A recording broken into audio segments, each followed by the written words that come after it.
अब देखते हैं हम लोग साइज 28 जी का 10th number question. 10th number question में हम लोगों से क्या कहा जा रहा है, find the vector equation of a line passing through the origin. मतलब आपको एक ऐसे लाइन की वेक्टर इक्वेशन बतानी है जो कि ओरिजिन यानी कि 0,0,0 से पास कर रहा हो और वो परपेंडिकुलर हो एक प्लेन की, जिसका इक्वेशन मेरे पास r vector dot i cap plus 2j cap plus 3k cap equal to 3 है। अच्छा, अब देखना, ये मेरे पास मान लो प्लेन है और ये मेरे पास लाइन है।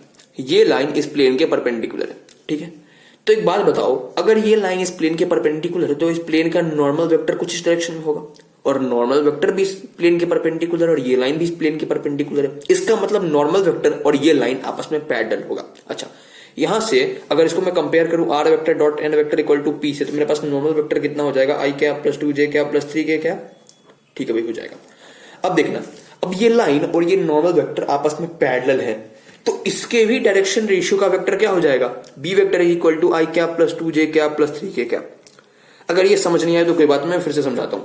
देखना, अगर ये लाइन और ये नॉर्मल वेक्टर आपस में पैरेलल हैं तो इस नॉर्मल वेक्टर का मुझे डायरेक्शन रेशियो बताओ। इस नॉर्मल वेक्टर का मेरे पास डायरेक्शन रेशियो हो जाएगा 1, 2, 3।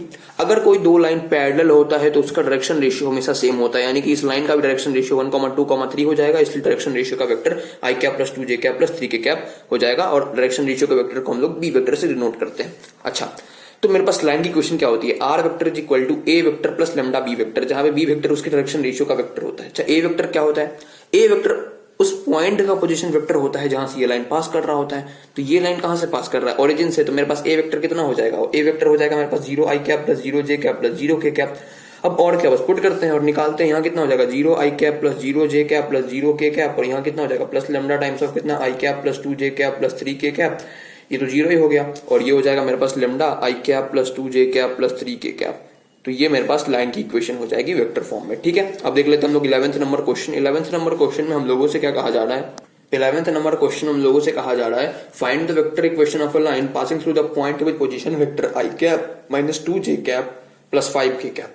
अच्छा, and perpendicular to the plane r vector dot 2i cap minus 3j cap minus k cap equal to 0। अच्छा, अभी मैंने आपको समझाया था कि अगर कोई लाइन इस प्लेन के परपेंडिकुलर है, ठीक है, तो उसका जो मेरे पास डायरेक्शन रेशियो का वेक्टर हो जाएगा वो इस प्लेन का नॉर्मल वेक्टर हो जाएगा। तो b वेक्टर कितना हो जाएगा 2i cap minus 3j cap minus k cap. समझना मैं फिर से क्या बोलना चाह रहा हूं आप लोगों को। मैंने इससे पहले वाले क्वेश्चन यानी कि 10th नंबर क्वेश्चन में आप लोगों को क्या बताया था, आप लोगों को मैंने ये बताया था कि अगर ये लाइन इस प्लेन के परपेंडिकुलर है तो इसके डायरेक्शन रेशियो का वेक्टर नॉर्मल वेक्टर के बराबर हो जाएगा। तो यहाँ भी इसके डायरेक्शन रेशियो का वेक्टर नॉर्मल वेक्टर के बराबर हो जाएगा। नॉर्मल वेक्टर मेरे पास है 2i cap minus 3j cap minus k cap, तो ये मेरे पास b वेक्टर हो जाएगा। अब मेरे पास लाइन की इक्वेशन क्या होती है, r vector is equal to a vector plus lambda b vector. a vector क्या होता है, a वेक्टर उस पॉइंट का पोजीशन वेक्टर होता है जहां से वो लाइन पास कर रहा होता है। तो सवाल ये आता है कि ये लाइन कहां से पास कर रहा है, ये लाइन यहां से पास कर रहा है, तो ये मेरे पास a वेक्टर हो जाएगा। पुट कर देते हैं, यहाँ कितना हो जाएगा i cap minus 2j cap plus 5k cap plus lambda, यहाँ कितना हो जाएगा 2i cap minus 3j cap minus k cap. तो ये हो जाएगा मेरे पास क्या, लाइन की इक्वेशन, ठीक है। अब देखते हैं अगला क्वेश्चन यानी कि 12th नंबर क्वेश्चन। तो 12th नंबर क्वेश्चन में हम लोगों से क्या कहा जा रहा है, so that the equation ax plus by plus d equal to 0 represents a plane parallel to z axis. आपको ये प्रूफ करना है कि ये इक्वेशन एक ऐसे प्लेन को रिप्रेजेंट करता है जो कि z एक्सिस के पैरेलल हो। अच्छा, एक बात बताओ, ये मान लो मेरे पास z एक्सिस है, ठीक है, और ये मेरे पास गिवन प्लेन है। अगर ये प्लेन इस z एक्सिस के पैरेलल है तो इस प्लेन का जो नॉर्मल होगा क्या वो भी z एक्सिस के परपेंडिकुलर होगा। नॉर्मल दोनों डायरेक्शन में होता है, ठीक है। तो मैं नॉर्मल को इस डायरेक्शन में भी बना सकता हूं और इस डायरेक्शन में भी बना सकता हूं।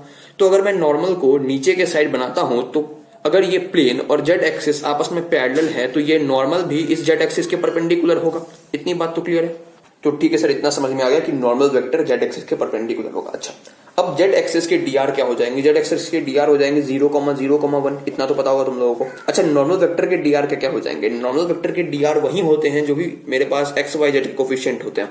जरा मैं इस इक्वेशन को रीअरेंज करके लिखता हूं तो यहाँ पे कितना हो जाएगा ax plus by plus 0z plus d equal to 0। तो जो भी मेरे पास x y z का कोफिशिएंट है वही मेरे पास नॉर्मल वेक्टर के dr हो जाएंगे। तो नॉर्मल वेक्टर के dr क्या हो जाएंगे a, b, 0। तो ये मेरे पास a, b, 0 नॉर्मल वेक्टर के dr हो गए। अब देखना, अब अगर मैं इस dr को वेक्टर फॉर्म में लिखना चाहूं तो मेरे पास नॉर्मल वेक्टर कितना हो जाएगा ai cap plus bj cap plus 0k cap.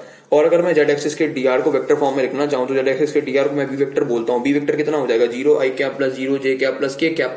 अब अगर जेड एक्सिस और ये नॉर्मल आपस में परपेंडिकुलर है, इसका मतलब एन वेक्टर जो है एन बी वेक्टर के परपेंडिकुलर है।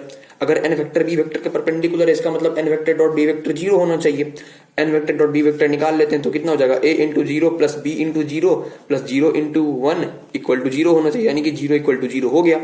अगर 0 इक्वल टू 0 हो गया तो यहां से हम लोगों ने प्रूफ कर लिया कि ये प्लेन जेड एक्सिस के पैरेलल है। अच्छा, क्यों प्रूफ कर लिया भाई, कैसे प्रूफ कर लिया?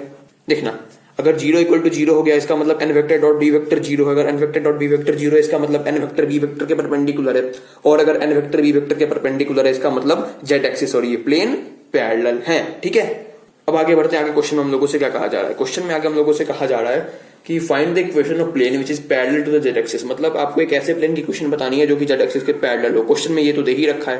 प्लेन की इक्वेशन क्या है, A X plus B Y plus D, क्योंकि हम लोगों ने अभी यही तो प्रूफ किया ना कि ये प्लेन जेड एक्सिस के पैरेलल है, तो यही प्लेन की इक्वेशन मेरे पास हो जाएगी। आगे पढ़ते हैं। आगे क्वेश्चन में कहा जा रहा है and passes through the point A, जो कि है मेरे पास कितना 2, -3, 1, एंड बी जो कि है मेरे पास कितना -4, 7, 6। तो एक काम करते हैं, इस प्लेन में हम लोग एक्स वाई जेड की जगह 2, -3, 1 एक बार पुट करते हैं और एक बार एक्स वाई जेड की जगह -4, 7, 6 पुट करते हैं, क्योंकि ये प्लेन इन दोनों पॉइंट से पास कर रहा है। मतलब अगर इस प्लेन की इक्वेशन में पॉइंट ए भी पुट करूं और पॉइंट बी पुट करूं तो इस प्लेन की इक्वेशन को सेटिस्फाई करना चाहिए। तो पुट कर लेते हैं। यहां मेरे पास कितना हो जाएगा, यहां हो जाएगा मेरे पास 2a -3b plus D equal to 0, और यहां कितना हो जाएगा मेरे पास -4a plus 7b plus D equal to 0।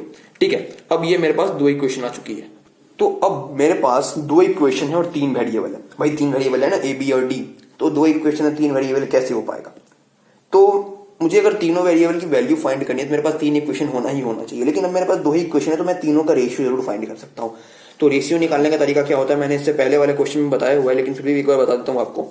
ठीक है, अगर मेरे पास मान लो दो इक्वेशन कुछ ऐसा हो, x1a plus y1b plus z1 equal to 0, और दूसरा इक्वेशन ऐसा हो x2a plus y2b plus z2 equal to 0।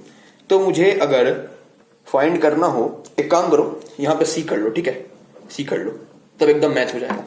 अब देखना, अब अगर मुझे इन दोनों इक्वेशन की मदद से ए बी और सी तीनों का रेशियो चाहिए तो मैं कैसे निकालूंगा?